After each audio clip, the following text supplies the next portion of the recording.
Welcome back to the workshop for part 7 of the Difiler. I've progressed a little now. I've got the rotary table out ready to do some rounding of ends. These parts will form the ram link that will sit on the base. It needs to be shortened after I've done the rounding over, but I've had to leave it long just purely for support. This will fit inside there like that, and needs to be rounded over at this end and this end. Now I've got what have I got? 8mm reamed holes here, a pin, 8mm dowel pin in the rotary table, and rather than make a mess of the rotary table, I've drilled out a piece of aluminium for as a sacrificial piece whilst I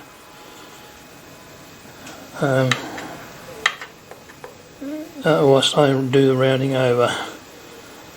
So what happens is I slide the piece over the dowel, drop a bolt in. I think I'll probably have to put a washer under that, but you get the idea for the moment. Lock that down, set up the cutter close to the edge, or at least having taken the corners off, and then mill down, in this case the whole depth on this piece. It'll needs to be swapped round, and I've cut reducing bush in here so that the 8mm becomes 6mm for the bolt. In a similar fashion,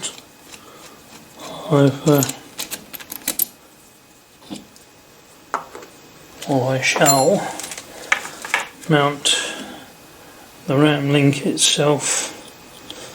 It's rather a tight fit on the dowel. Try it the other way, see if that's better. Yeah, there we go. That goes on there. Let's hoik that out a bit. And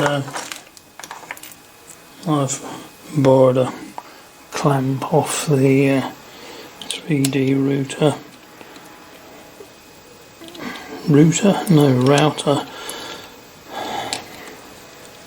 and that will be secured in the same way to the table, and the ends will be rounded over in a similar fashion. So I'll go over to the mill, set it up, centralise the spindle over the centre of the rotary table, and start making some swarf.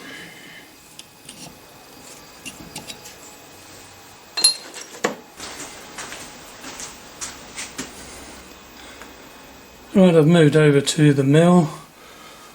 I've put the rotary table in the vise because I'm a lazy bee, not just a busy bee. There's a certain amount of backlash between the worm and the pinion on the rotary table, as many of you may know from either seeing other videos or have actually purchased this or a similar rotary table. It's not the most expensive in the world, but it does the job eventually.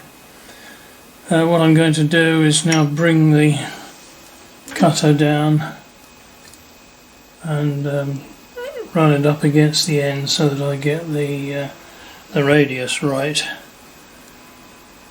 Then swing it round to here, having noted the position on the XY table.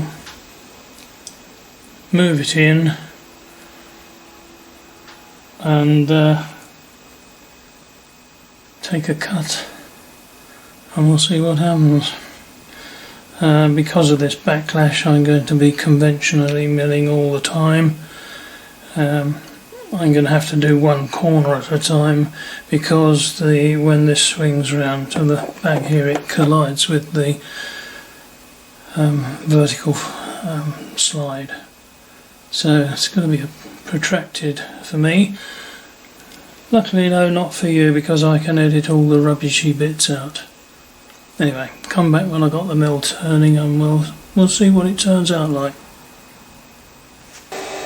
Okay, chaps and chapesses,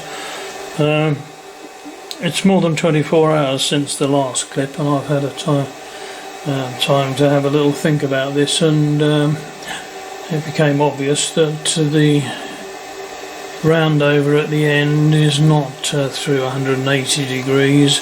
It's 80 degrees either side of the centre line, and so I think I'm probably going to be able to get away with a swing around all the way around and do it all in one go. But I'm going to start by just chewing off the corners.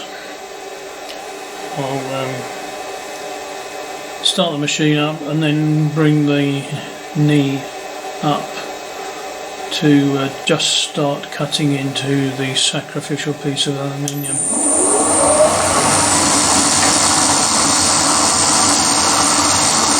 Just touching off there.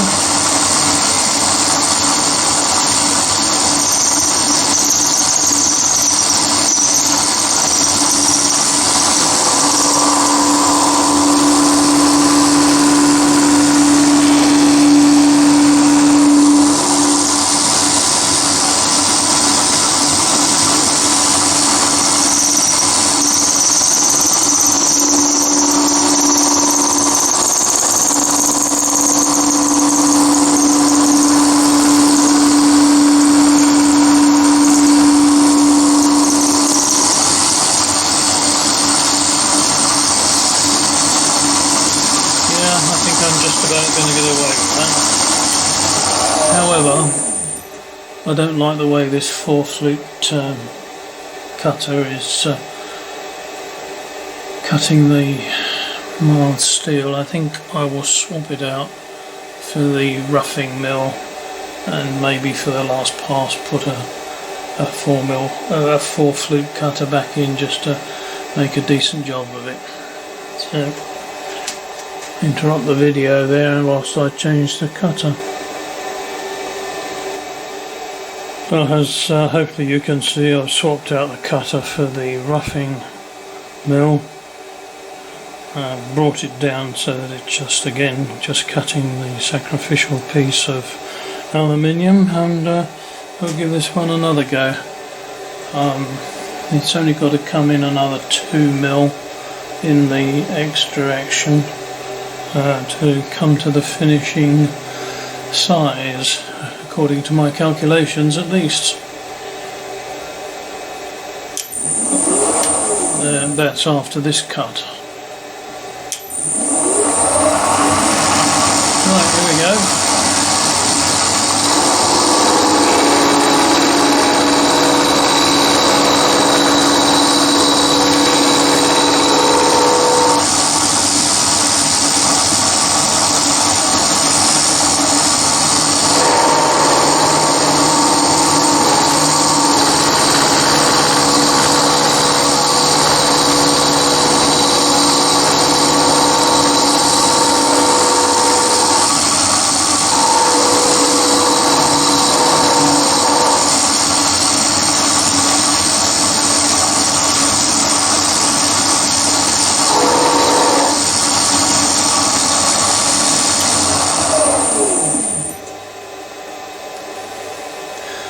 Quite a bit of vibration there. I'm not entirely sure. I've got this bolt done up tightly now. I'll just check that and then we'll do another cut and see if it's any better. Well, it was done up tight enough. Just have to put up with it, I guess. Anyway, going in another millimetre. Oops, just knocked the camera. Sorry about that.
Ideally, I think this should be screwed down into the centre of the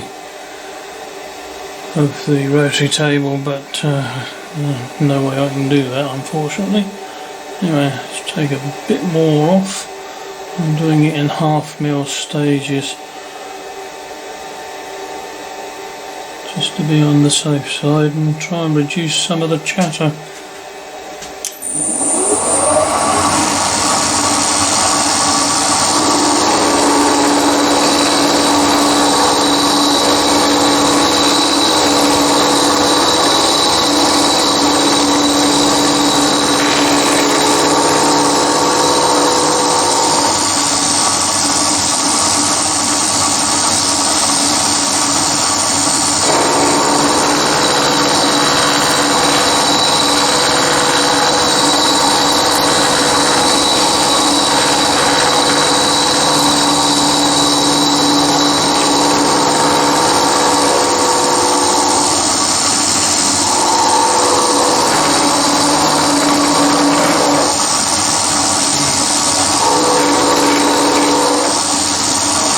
I might not be able to do it all in one swing after all. However, I'll press on.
As I thought, I'm not going to be able to do it in one continuous swing. That's contact virtually all the way around, so I think I'll clean that up with some emery cloth. But I'm now going to take this off, flip it over and finish off the other side at this setting. Right, I've flipped it over and I'm just about to finish off this side of the rounding.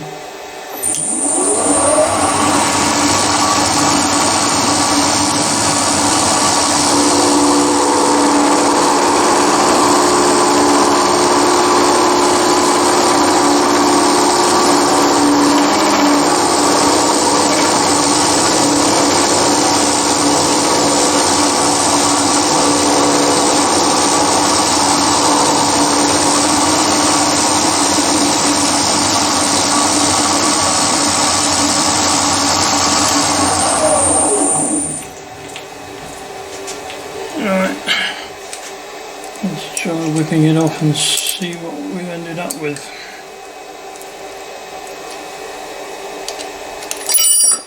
Oops, lot of fingers.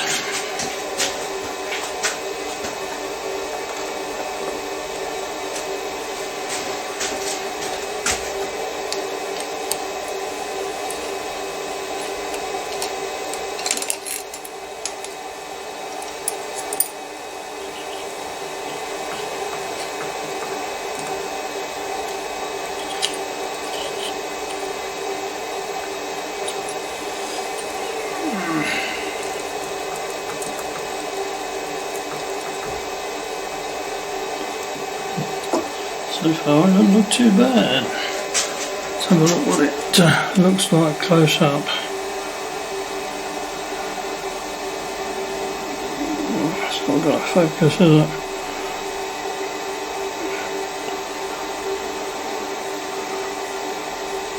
It's not turned out too badly. A little bit of fettling maybe with some emery cloth, and it's all got to be cleaned up anyway.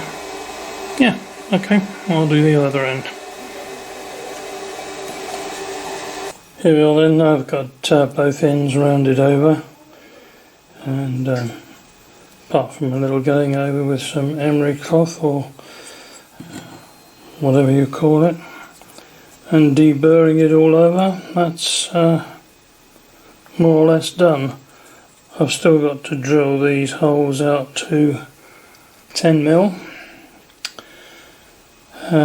So I can put brass bushes in, but I can wait until I've got all these sharp corners off, because it's not very nice to handle at the moment. So there we are, another bit, well, nearly done. Well, that just about wraps it up for this episode. I'll carry on deburring the link, drill out the pivot holes, and, well, drill and ream them I should say, ready for some bushes, and I'll maybe start off with that next time. In the meantime, if you have been, thanks for watching, and I'll catch you next time. Bye.